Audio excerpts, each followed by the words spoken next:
اقوام متحدہ انسرال سے certified Pakistan urban search and rescue team یہاں پہ ترکی میں ایریا عمان میں اس وقت ارتھ افیکٹیز کے لیے کام کر رہی ہے. مجھے اور میری ٹیم کو، جس میں ہم 5 لوگ تھے، کل یہاں پہ ٹاسک دیا گیا کہ یہاں سے آوازیں آ رہی ہیں اور ایک لیڈی اندر ٹریپڈ ہے.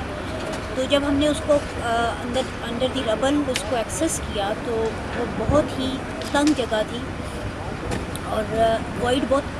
نیرو تھا، اور اندر اس کی کنڈیشن یہ تھی کہ اس کی دونوں لیگس کنکریٹ کے اندر بری طرح سے ٹریپ تھی. یہ حالت کو پہنچ چکے تھے ہم لوگ 4 گھنٹے کے آپریشن میں کہ اس کی لیگ کو کاٹ کے ایک لیگ ریلیز کرتی تھی، لیکن دوسری لیگ کا کوئی صورتحال بن نہیں رہی تھی. لیکن ہم چیز چاہتے تھے کہ میکسیمم جو رسک ہم لے سکتے ہیں وہ لے کے اس کی ٹانگ کو ریلیز کیا جائے اور اس طریقے سے اس کو سیو کیا جائے کہ وہ معذور نہ ہو سکے. تو اللہ تعالیٰ سے دعا تھی کہ یا اللہ ہمیں اس آپریشن میں کامیاب کر. اور الحمدللہ جو اچھی بات تھی وہ یہ تھی کہ بہت ہی ایک سیلف سیٹسفیکشن تھی ہر ایک کو کہ یس